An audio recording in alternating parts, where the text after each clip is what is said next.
कहते हैं कि अधिकतर इंसानों के लिए सिर्फ 3 ही चीज़ें इंपॉर्टेंट होती हैं, और वो हैं ड्रीम जॉब, उनके सपनों की रानी मतलब ड्रीम गर्ल, और उनका ड्रीम हाउस।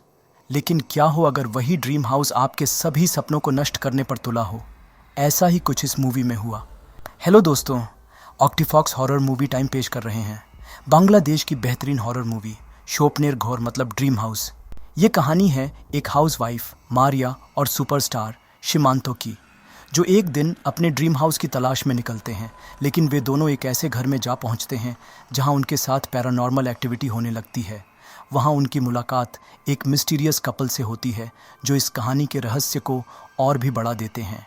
अब ये सब किसी आत्मा के कारण हो रहा है या कोई और कारण है, ये हमें अंत में पता चलता है। लेकिन जब वो रहस्य हमारे सामने आता है तो हम समाज के एक नए रूप को देख पाते हैं जो बहुत ही भयानक रूप होता है। इस फिल्म के कुछ इंपॉर्टेंट पॉइंट्स मैं आपको बीच बीच में बताता रहूँगा, इसलिए इस एक्सप्लेनेशन को आप ध्यान से सुनिएगा। और हाँ दोस्तों, जिन्होंने हमें सब्सक्राइब कर लिया है उनके लिए ढेर सारा प्यार, और जिन्होंने अभी तक हमें सब्सक्राइब नहीं किया वे लोग जल्दी से हमें सब्सक्राइब कर लीजिए और चलिए हमारे साथ जहाँ डर का बसेरा है। तो चलिए दोस्तों, बिना देरी किए सीधे चलते हैं मूवी एक्सप्लेनेशन की तरफ।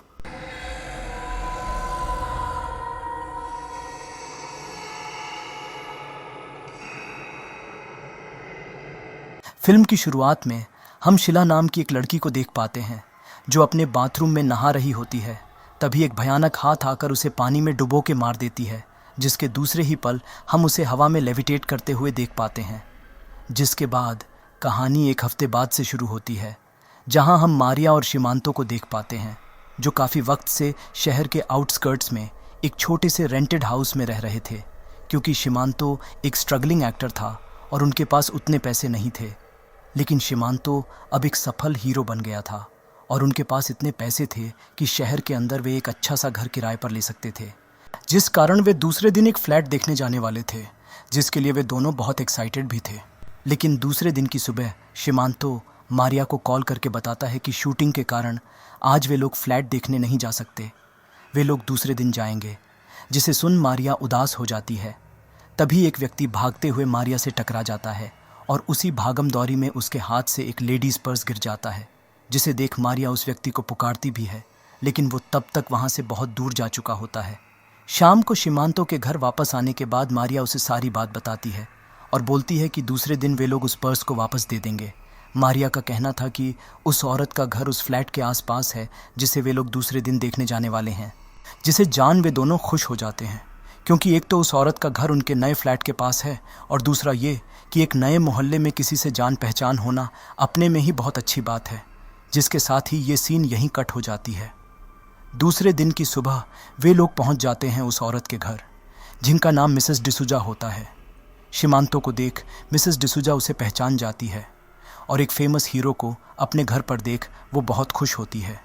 तभी उसका पति रॉबर्ट डिसूजा वहां आ जाता है, जो उनसे मिलकर वापस अपने कमरे में चला जाता है। ये देख वे लोग भी वहां से जाने लगते हैं।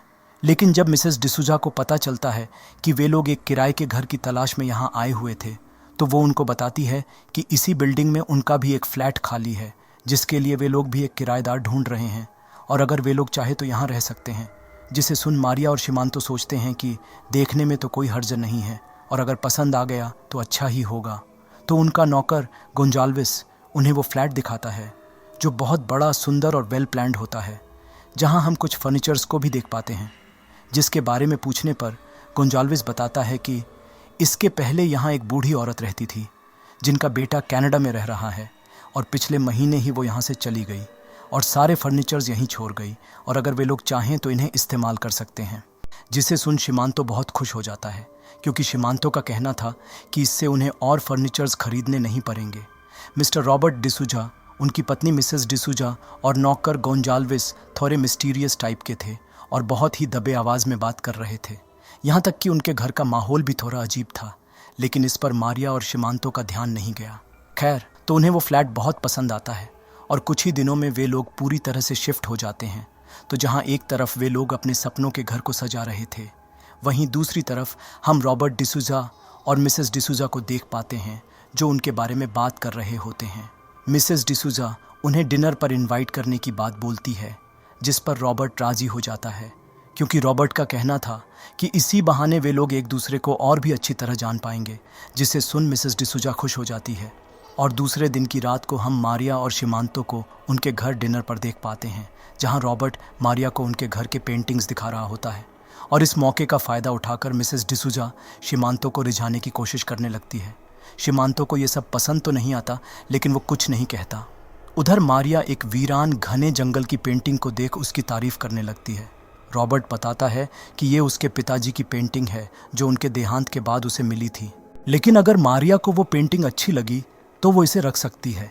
उनके पिताजी की बात को सुन मारिया मना कर देती है, लेकिन जब रॉबर्ट बताता है कि पिताजी के यादों के लिए उसके पास और भी चीज़ें हैं और वो खुद वो पेंटिंग उसे गिफ्ट करना चाहता है, तो मारिया मान जाती है, जिसके साथ ही ये सीन यहीं कट हो जाती है। दूसरे दिन की सुबह हम शिमांतो को उसके शूटिंग सेट पर देखते हैं, जहां शूटिंग के बाद वहां उसका राइवल और सुपरस्टार शोभोन खान आ जाता है, जिसे देख शिमांतो का डायरेक्टर उसकी जी हुजूरी करने चला जाता है, जिसे देख शिमांतो बौखला जाता है। असल में शोभोन खान यहाँ उसके डायरेक्टर को उनके अगले फिल्म के लिए इनडायरेक्टली पटाने आया था, जो बात उसे समझ में आ जाता है लेकिन कुछ नहीं कहता। शूटिंग से वापस जाते वक्त उसके पास एक मिस्टीरियस व्यक्ति आता है, जो अजीब बातें करने लगता है कि इंसान की चाहत ही उसका सबसे बड़ा दुश्मन होता है और कुछ पाने के लिए कुछ खोना पड़ता है। शिमांतो तो पहले से ही गुस्से में था और इस तरह के बहकी बहकी बातों को सुन और भी गुस्सा हो जाता है, लेकिन अपने गुस्से को रोककर उसे यहाँ से जाने को बोलता है, ये कहते हुए कि वो किसी अनजान व्यक्ति से बात नहीं करता, जिसे सुन वो व्यक्ति मुस्कुराता है। और इससे पहले कि वो और कुछ कहता कि तभी एक लड़का उसे उसका मोबाइल फ़ोन देता है, जिसे शायद वो सेट पर ही भूल गया था, लेकिन तब तक वो मिस्टीरियस व्यक्ति वहाँ से गायब हो चुका होता है, जिसे देख वो समझ नहीं पाता कि अचानक एक व्यक्ति ऐसे कैसे गायब हो गया, तो उसे इग्नोर करके शिमांतो वहाँ से चला जाता है। दूसरी तरफ हम मारिया को देख पाते हैं, जो मिसेस डिसूजा के पास पुडिंग बनाकर ले गई थी, ताकि जान पहचान के साथ साथ वे दोनों थोड़ा गपशप भी कर लेंगे। बातों ही बातों में मारिया उनसे रॉबर्ट डिसूजा के प्रोफेशन के बारे में पूछती है, लेकिन सरप्राइजिंगली मिसेस डिसूजा को अपने पति के प्रोफेशन के बारे में कुछ पता नहीं होता। ये सुन मारिया को हैरानी होती है, लेकिन इस पर ध्यान न देकर मारिया उनके बच्चे के बारे में पूछती है, जिसे सुन मिसेस डिसूजा बताती है कि वे अभी बच्चा नहीं ले सकते, क्योंकि उन्हें सही वक्त का इंतज़ार है। जिस बात को मारिया समझ नहीं पाती, वो इंतज़ार किस बात का है ये हमें बाद में पता चलेगा। दूसरी तरफ हम शिमांतो को देख पाते हैं, जो तब तक वापस आ चुका होता है, जहां पार्किंग लॉट में उसकी मुलाकात रॉबर्ट से होती है, जो उसे बाहर ही रोक लेता है और सीधे पीने पिलाने ले जाता है। और बातों ही बातों में शिमांतो से सारी बात जान लेता है कि वो अपनी पत्नी से बहुत प्यार करता है और उसके प्रोफेशन में सुपरस्टार शोभोन खान उसके लिए सबसे बड़ा खतरा है, जिससे वो परेशान है। दूसरी तरफ हम मारिया को देख पाते हैं, जो थोड़ा आराम कर रही थी कि तभी उसे कुछ आवाज़ सुनाई देती है, लेकिन घर में चारों तरफ देखने पर उसे कोई नहीं दिखता, जिसके साथ ही ये सीन यहीं कट हो जाती है। दूसरे दिन की सुबह मारिया की बेस्ट फ्रेंड नादिया उससे मिलने आती है, जिसे इतने दिनों बाद देख मारिया बहुत खुश होती है। गपशप करते हुए नादिया बताती है कि इसी बिल्डिंग के किसी एक फ्लैट में शिला नाम की एक लड़की रहस्यमयी तरीके से मारी गई थी, जिसके बारे में पुलिस आज भी छानबीन कर रही है। ये वही लड़की होती है जिसकी मौत हमने इस फिल्म की शुरुआत में देखा था, लेकिन ये जानकर मारिया के तो जैसे पैरों तले से ज़मीन ही खिसक जाती है, जो कि जाहिर सी बात है, क्योंकि एक आम इंसान के लिए इस तरह की खबर उसे अंदर तक हिलाने के लिए काफ़ी होती है। नादिया के पति की तबीयत ख़राब थी, तो वो ज़्यादा देर रुक नहीं पाती, लेकिन जब वो जाने लगती है तो दरवाजे के ऊपर रखा फ़ोटो फ्रेम उस पर गिर जाता है, जिससे उसे ज़्यादा चोट तो नहीं लगती, लेकिन इससे वो बहुत घबरा जाती है और बिना कुछ कहे वहाँ से चली जाती है। दूसरी तरफ हम मिसेस डिसूजा को देख पाते हैं, जो सज स्वर के शिमांतो से मिलने उसके सेट पर पहुँच जाती है, जहाँ भी वो शिमांतो को रिझाने की कोशिश करने लगती है, लेकिन शिमांतो एक वन विमेन मैन टाइप का बंदा होता है, जिस कारण उसकी दाल यहाँ भी नहीं गलती। उसी रात को हम मारिया की बेस्ट फ्रेंड नादिया को उसके घर में देख पाते हैं, जहाँ उसके पति हसन की तबीयत ख़राब होने के कारण सो रहा होता है। वो उन्हें अपने दोस्त मारिया और उस बिल्डिंग के बारे में बताती है, लेकिन हसन कुछ नहीं कहता और चुपचाप लेटा रहता है। ये देख वो भी सोने की तैयारी करने लगती है, लेकिन तभी उसके मोबाइल पर एक कॉल आता है, जो और किसी का नहीं बल्कि हसन का होता है, जिसे देख उसके तो जैसे होश ही उड़ जाते हैं, लेकिन फिर भी वो डरते हुए कॉल को रिसीव करती है। हसन बताता है कि उसकी तबीयत ठीक हो गई थी, जिस कारण नाइट शिफ्ट करने ऑफिस चला गया है और कल सवेरे तक आ जाएगा। जिसे सुन नादिया के तो जैसे पैरों तले से ज़मीन ही खिसक जाती है। तभी हम उस आत्मा को देख पाते हैं जो हसन बनकर उस बिस्तर पर लेटा हुआ था, और जिसके साथ ही ये सीन यहीं कट हो जाती है। दूसरे सीन में हम सभी को नादिया के घर पर देख पाते हैं, जिसे उस आत्मा ने मार दिया होता है। पूछताछ के दौरान इंस्पेक्टर को पता चलता है कि नादिया की आखिरी बात उसकी दोस्त मारिया से हुई थी, और जब उन्हें मारिया के एड्रेस का पता चलता है तो वो इंस्पेक्टर उन्हें एक शॉकिंग बात बताता है, जिसे शायद आप लोगों ने पहले ही गेस कर लिया होगा। इंस्पेक्टर उन्हें बताता है कि जिस फ्लैट में मारिया और शिमांतो अभी रह रहे हैं वो वही फ्लैट है जिसमें शिला मारी गई थी, जो अभी भी पुलिस के लिए एक अनसॉल्व्ड केस है, और उस फ्लैट के बारे में ये अफवाह है कि वो हॉन्टेड है। इन सारी बातों को सुन मारिया और शिमांतो के तो जैसे पैरों तले से ज़मीन ही खिसक जाती है, और उन्हें ये भी समझ में आ जाता है कि उस फ्लैट के बारे में गोंजाल्विस ने झूठ कहा गया था कि उनसे पहले यहाँ एक बूढ़ी औरत रहती थी जो कनाडा अपने बेटे के पास चली गई है, और ये भी कि वो सभी फर्नीचर्स शिला की हैं। दूसरे सीन में हम मारिया को देख पाते हैं जो उसके दोस्त के लिए प्रार्थना कर रही होती है। तभी हम उसके पीछे एक काले साए को देख पाते हैं। जब से वे लोग इस फ्लैट में आए थे उनकी मुसीबतें कम होने का नाम ही नहीं ले रही थीं। एक तरफ जहां मारिया ने अपने बेस्ट फ्रेंड को खोया था, वहीं दूसरी तरफ शिमांतो को फिल्म मिलने भी लगभग बंद हो गए थे, क्योंकि अधिकतर मूवीज़ सुपरस्टार शोभन खान को मिल रही थी।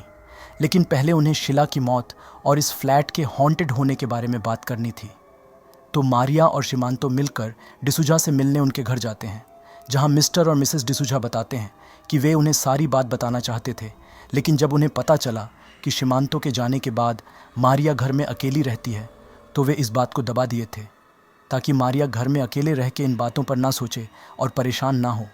और अगर उन्हें ये पहले ही पता चल जाता तो शायद वे लोग यहाँ रहने के लिए मना कर देते, जो बात उनको सही भी लगती है।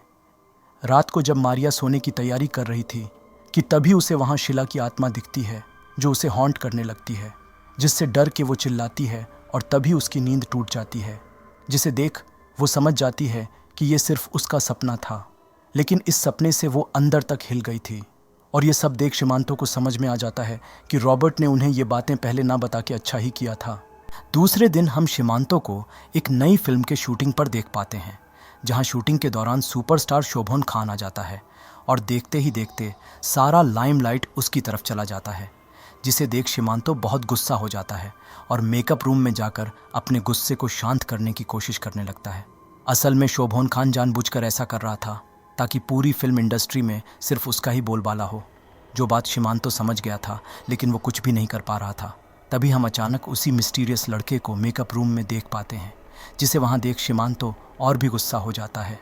वो लड़का बोलता है कि गुस्सा इंसान को सही और गलत में फ़र्क करना भुला देता है, लेकिन इससे पहले कि शिमांतो कुछ कह पाता वो लड़का अचानक गायब भी हो जाता है। पर शिमांतो इतना गुस्से में था कि इस बात पर ज़्यादा ध्यान नहीं देता, जिसके साथ ही ये सीन यहीं कट हो जाती है। दूसरे सीन में हम शिमांतो को फिर से रॉबर्ट डिसूजा के साथ देख पाते हैं, जिसे शायद रॉबर्ट आज भी अपने साथ पीने के लिए ले आया था, जहां इस बार शिमांतो अपना आपा खो देता है और बताता है कि उस शोभन खान के कारण फिल्म इंडस्ट्री में उसका वजूद ही धीरे धीरे मिटता चला जा रहा है और वो कुछ भी नहीं कर पा रहा। और दोस्तों, यहाँ हम उस मिस्टीरियस लड़के के बात को सच होते हुए देख पाते हैं। तो शिमांतो की सारी बात को सुन रॉबर्ट बोलता है कि वो उसकी मदद कर सकता है अगर वो चाहे तो, जिसे सुन शिमांतो को एक आशा की किरण दिखता है। लेकिन जब वो रॉबर्ट से पूछता है कि वो ये कैसे करेगा, तो रॉबर्ट बताता है कि वो कैसे करेगा इस बात की उसे टेंशन लेने की ज़रूरत नहीं है, लेकिन इस बात के होने के लिए उसे भी बहुत बड़ा सैक्रिफाइस करना होगा। क्या वो इसके लिए तैयार है? जिसे सुन शिमांतो बिना कुछ सोचे समझे हाँ बोल देता है, क्योंकि इस वक्त उसके लिए अपने करियर के बुलंदी पर पहुंचने से ज़्यादा और कुछ भी ज़रूरी नहीं था।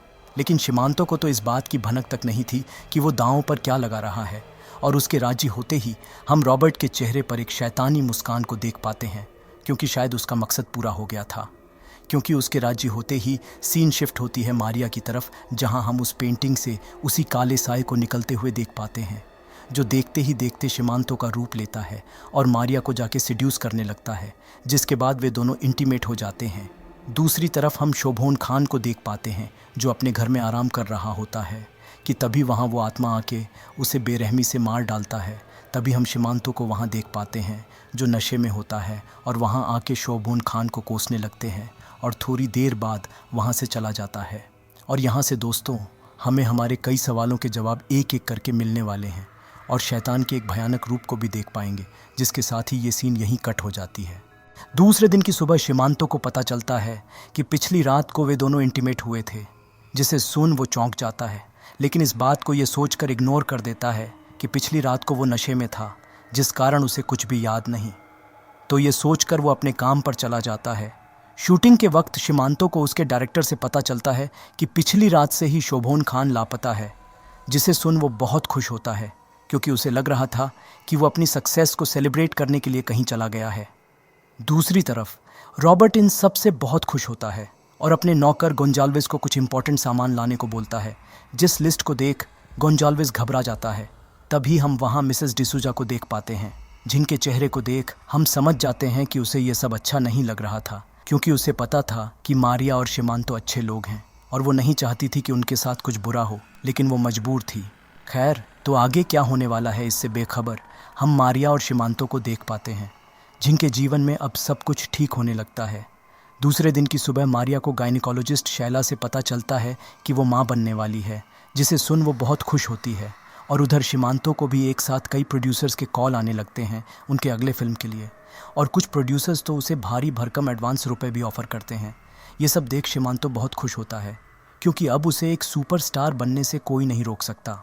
और घर वापस आकर उसे जब पता चलता है कि मारिया माँ बनने वाली है, तो उसके खुशी का ठिकाना ही नहीं रहता।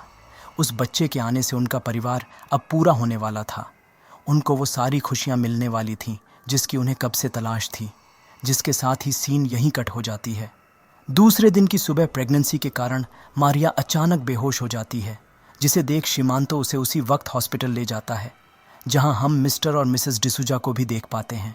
मारिया देखती है कि शिमांतो उनसे बात करके थोड़ा परेशान हो गया है, जो बात हमें शाम को पता चलता है जब शिमांतो मारिया से कहता है कि वो उसे किसी दूसरे डॉक्टर को दिखाने वाला है। मारिया बोलती है कि वो तो पहले से ही डॉक्टर शैला को दिखा रही है, जो एक अच्छी डॉक्टर है, तो किसी और को दिखाने की क्या ज़रूरत है। लेकिन शिमांतो का कहना था कि ये उनका पहला बच्चा है और वो एक अच्छे डॉक्टर को दिखाना चाहता है। और यही वो बात है जिसे सुन हॉस्पिटल में शिमांतो परेशान हो गया था, क्योंकि रॉबर्ट ने उसे डॉक्टर शैला को छोड़ डॉक्टर मुस्ताफिज को दिखाने के लिए बोला था। दूसरे सीन में हम उन सभी को डॉक्टर मुस्ताफिज के पास देख पाते हैं, जो मारिया को मेडिसिन के साथ एक अलग तरह का जूस भी रोज़ पीने के लिए बोलता है, जो बात थोड़ी अजीब थी, क्योंकि प्रेगनेंसी के वक्त डॉक्टर्स नॉर्मली फल या फलों का जूस पीने को बोलते हैं, ना कि कोई अलग तरह का जूस। डॉक्टर की बात को सुन मारिया सोच में पड़ जाती है, लेकिन इससे पहले कि वो कुछ बोल या पूछ पाती, तभी मिसेस डिसूजा वो प्रिस्क्रिप्शन ले लेती है और बताती है कि वो खुद मारिया को वो जूस पिला देगी, जिसे सुन मारिया चुप हो जाती है। लेकिन हम रॉबर्ट और डॉक्टर को देख पाते हैं, जो एक दूसरे को एक शैतानी स्माइल देते हैं, जिससे हमें समझ में आ जाता है कि वो डॉक्टर भी रॉबर्ट के साथ साजिश में शामिल है।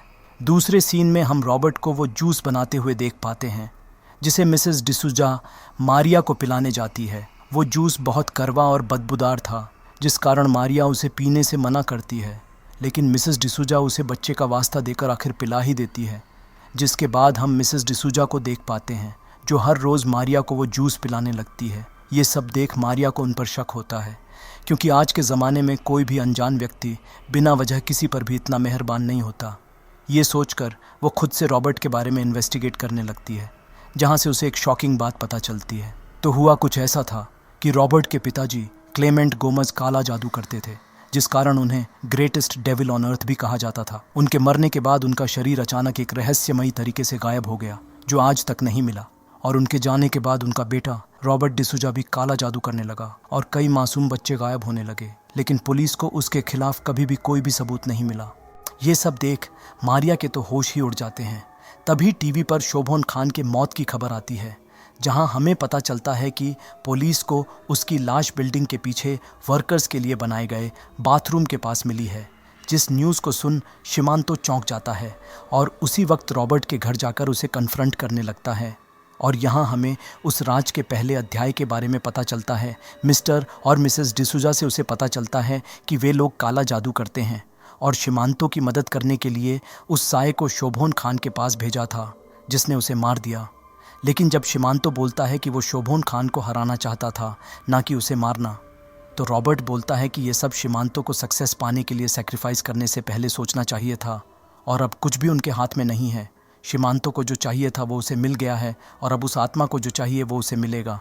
ये सब सुन शिमांतो और भी कंफ्यूज हो जाता है और जब वो रॉबर्ट से पूछता है कि उसने ऐसा क्या सैक्रिफाइस किया है तो उसे पता चलता है कि उस रात रॉबर्ट ने उससे कहा था कि उसे जो चाहिए वो उसे मिलेगा, लेकिन बदले में उसे उसकी सबसे प्यारी चीज़ को सैक्रिफाइस करना होगा, जो कि उसकी पत्नी मारिया थी, जो बात उसे उस वक्त समझ में नहीं आई थी। मारिया का नाम सुन शिमांतो बौखला जाता है और रॉबर्ट पर हमला करने जाता है, लेकिन इससे पहले कि वो रॉबर्ट को छू सके वो आत्मा उसका हाथ पकड़ लेता है, जिसे देख शिमांतो के तो होश ही उड़ जाते हैं। जिसके बाद रॉबर्ट उसे एक और शॉकिंग बात बताता है कि मारिया के कोख में जो बच्चा है वो उसका नहीं बल्कि उस आत्मा का है। जिस अधूरी बात को बोल रॉबर्ट हंसने लगता है, लेकिन इस बात को सुन शिमांतो अंदर से टूट जाता है और समझ जाता है कि उसने अनजाने में एक शैतान से डील कर लिया है और अब वो कुछ भी नहीं कर सकता। जिसके साथ ही ये सीन यहीं कट हो जाती है। दूसरे सीन में हम शिमांतो को नशे के हालत में देख पाते हैं।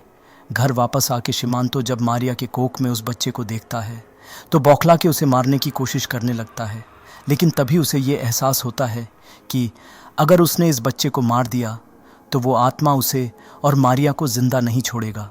उसे खुद की परवाह नहीं थी, लेकिन वो मारिया को कोई भी तकलीफ होते हुए नहीं देख सकता था।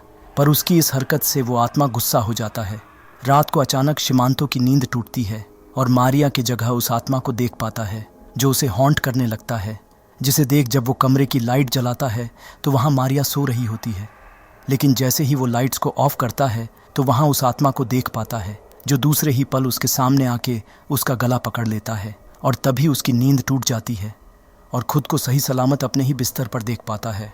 मतलब वो ये सब एक सपना देख रहा था। वो आत्मा उसे मारना नहीं बल्कि सबक सिखाना चाहता था, लेकिन इस खौफनाक सपने ने उसे अंदर तक हिलाकर रख दिया था। इतना कुछ हुआ ही था कि दूसरे दिन की सुबह शिमांतो के घर हम पुलिस को देख पाते हैं, जो शिमांतो को शोभोन खान के कत्ल के जुर्म में गिरफ्तार करने आए हुए थे। तब तक रॉबर्ट भी अपने नौकर गोंजाल्विस के साथ वहां पहुंच गया था। पुलिस का कहना था कि उन्हें शोभोन खान के लाश के पास शिमांतो का ड्राइविंग लाइसेंस मिला है और पिछली रात के सीसीटीवी फुटेज में शिमांतो को उस बिल्डिंग के आसपास देखा गया है। लेकिन जब रॉबर्ट उन्हें वो सबूत दिखाने के लिए बोलता है तो सरप्राइजिंगली सारे सबूत गायब हो चुके होते हैं। यहाँ तक कि उस वीडियो फुटेज की जगह एक डांस चल रहा होता है, जिसे देख पुलिस चौंक जाती है और शिमांतो को बिना गिरफ्तार किए ही वहाँ से वापस चली जाती है। दूसरे सीन में हम शिमांतो को रॉबर्ट के घर पर देख पाते हैं, जहाँ रॉबर्ट बताता है कि ये सब वो आत्मा कर रहा है क्योंकि उसका एक मकसद है जिसमें वो और मारिया एक अहम भूमिका निभाने वाले हैं। जिसे सुन शिमांतो बोलता है कि वो मारिया को खोना नहीं चाहता, जिस पर रॉबर्ट उसे बताता है कि अगर शिमांतो ने उनके मुताबिक काम किया तो मारिया को कुछ नहीं होगा। उन्हें जो चाहिए वो उन्हें मिल जाएगा और उसे जो चाहिए वो उसे मिल जाएगा हमेशा के लिए। शिमांतो पूरी तरह से उनके जाल में फंस चुका था और उनकी बात को मानने के सिवाय उसके पास और कोई चारा भी नहीं था। इन सब से शिमांतो के घर में बेशुमार दौलत तो आ गई थी, लेकिन घर की शांति और उनमें प्यार जैसे कहीं खो सा गया था। और देखते ही देखते 8 महीने बीत जाते हैं और आता है 9वां महीना, जिसके आते ही रॉबर्ट एक रिचुअल परफॉर्म करता है जिससे मारिया को अचानक दर्द होना शुरू हो जाता है। उस वक्त शिमांतो घर पर नहीं था तो वो खुद ही डॉक्टर के पास जाने लगती है, लेकिन तभी वहाँ रॉबर्ट आ जाता है और उसे अपने साथ ज़बरदस्ती ले जाता है। दूसरी तरफ हम शिमांतो को देख पाते हैं जो इन सब से परेशान एक ओवर ब्रिज पर होता है। तभी अचानक वहाँ वही मिस्टीरियस लड़का आ जाता है और अपनी दास्तां बयां करता है। असल में उस लड़के का नाम एलेक्स है और वो शिला का बॉयफ्रेंड है। रॉबर्ट ने उन्हें भी सक्सेस का लालच देकर फंसाया था, लेकिन शिला कुंवारी माँ बनने वाली थी जो उस आत्मा को मंजूर नहीं था, जिस कारण उन दोनों को अपनी जान गंवानी पड़ी। जिसका मतलब अभी तक शिमांतो से मिलने एलेक्स की आत्मा आ रही थी, जो हर वक्त शिमांतो को इनडायरेक्टली समझाने की कोशिश कर रहा था कि उसका किसी भी कीमत पर सफलता पाने का जुनून उसके लिए मुसीबत ला सकता है, क्योंकि इसी का फ़ायदा रॉबर्ट उठाएगा, जिसे शिमांतो उस वक्त समझ नहीं पाया। एलेक्स बताता है कि मारिया की जान अब सिर्फ शिमांतो ही बचा सकता है, क्योंकि वे दोनों एक दूसरे से प्यार करते हैं और शादीशुदा भी हैं। और सबसे बड़ी बात यह है कि मारिया एक पतिव्रता स्त्री है जिसकी ताकत शिमांतो की रक्षा करेगी। एलेक्स का कहना था कि अंधेरा जितना भी गहरा हो, रोशनी आखिर अपना रास्ता निकाल ही लेती है। शैतान असल में हमारे डर पर जीता है, और अगर हमारा डर ख़त्म हो गया तो शैतान भी ख़त्म हो जाएगा। दूसरी तरफ हम रॉबर्ट को देख पाते हैं जो एक और रिचुअल परफॉर्म करता है, और हम वहाँ उसी आत्मा के काले साए को देख पाते हैं जिसे देख वो बहुत खुश होता है। वहाँ हम मारिया को भी देख पाते हैं जिसके साथ मिसेस डिसूजा, डॉक्टर मुस्ताफिज और उनका नौकर गोंजाल्विस भी होता है, जो उसे संभालने की कोशिश कर रहे होते हैं। मारिया बहुत दर्द में थी और वहाँ शिमांतो को पुकारने लगती है, जिसे देख रॉबर्ट बोलता है कि शिमांतो ने ही उसे उनके हवाले छोड़कर चला गया है, जिस बात को मारिया नहीं मानती। और यहाँ हमारे सामने सारे राज खुल जाते हैं। असल में वो आत्मा और कोई नहीं बल्कि रॉबर्ट के पिताजी की आत्मा थी, जो एक बच्चे के जरिए इस दुनिया में वापस आना चाहते थे, ताकि इस दुनिया में आके वो बेशुमार ताकत पा सके और इस दुनिया पर राज कर सके।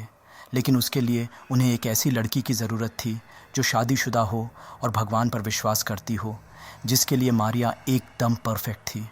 और यही वो कारण है जिसके लिए वे लोग स्पेशली मिसेस डिसूजा इंतज़ार कर रही थी। रॉबर्ट के पिताजी एक शैतान थे, जो एक बच्चे के जरिए इस दुनिया में वापस आना चाहते थे। शीला भी भगवान पर विश्वास करती थी, लेकिन वो अपने बॉयफ्रेंड एलेक्स के साथ इंटीमेट होकर कुंवारी माँ बनने वाली थी, जिस कारण उस आत्मा ने उसे और उसके बॉयफ्रेंड एलेक्स को मार दिया। दूसरी तरफ मिसेस डिसूजा की रॉबर्ट से कभी शादी हुई ही नहीं थी। वो तो रॉबर्ट के साथ अपने प्यार के लिए थी और उसके लिए शैतान की पूजा करती थी। रॉबर्ट उससे कोई प्यार नहीं करता था। उसने मिसेस डिसूजा को अपनी मदद के लिए और कपल्स को फंसाने के लिए रखा था, क्योंकि उसे तो सिर्फ अपने पिताजी को वापस लाकर सिद्धियां हासिल करनी थीं। खैर, तो इससे पहले कि वे लोग कुछ कर पाते कि तभी वहाँ शिमांतो आ जाता है और मारिया को बचाने के लिए उनसे लड़ाई करने लगता है। मिसेस डिसूजा को ये सब ठीक नहीं लग रहा था और जब राज को वहाँ देखती है तो वो भी अपनी चुप्पी तोड़ देती है और शिमांतो की मदद करने जाती है, लेकिन रॉबर्ट उसे मार देता है। ये मौका पाकर शिमांतो रॉबर्ट को मार देता है। रॉबर्ट के मरते ही डॉक्टर वहाँ से भाग जाता है और ये किस्सा हमेशा के लिए ख़त्म कर देता है। जिसके बाद कहानी 15 दिन बाद से शुरू होती है, जहाँ हम देख पाते हैं कि मारिया ने एक बेटे को जन्म दिया है, लेकिन शिमांतो को पता था कि वो उनका बच्चा नहीं है बल्कि एक शैतान है। तो शिमांतो उस बच्चे को जंगल में छोड़ आता है, लेकिन एक शैतान से पीछा छुड़ा पाना इतना आसान नहीं होता, जो बात शायद उन्हें पता नहीं था। जब वे वहाँ से घर वापस जा रहे होते हैं, तभी उन्हें वो बच्चा अचानक गाड़ी के पिछली सीट पर दिखता है। उस बच्चे को दोबारा गाड़ी में देख उनके तो होश ही उड़ जाते हैं और इससे पहले कि वे कुछ समझ पाते, उनके गाड़ी का एक भयानक एक्सीडेंट हो जाता है। मतलब अब वो शैतान आज़ाद हो गया था और उसके असलियत को बताने वाला कोई भी जिंदा नहीं था, जिसके साथ ही ये आखिरी सीन भी यहीं कट हो जाती है। दोस्तों, अगर आपको ये एक्सप्लेनेशन अच्छी लगी हो तो इसे लाइक कर देना और अभी तक सब्सक्राइब नहीं किए हो तो सब्सक्राइब भी कर देना। इसी के साथ ये मूवी यहीं समाप्त हो जाती है। तो चलिए मिलते हैं दूसरी मूवी एक्सप्लेनेशन में, जहाँ डर का बसेरा हो।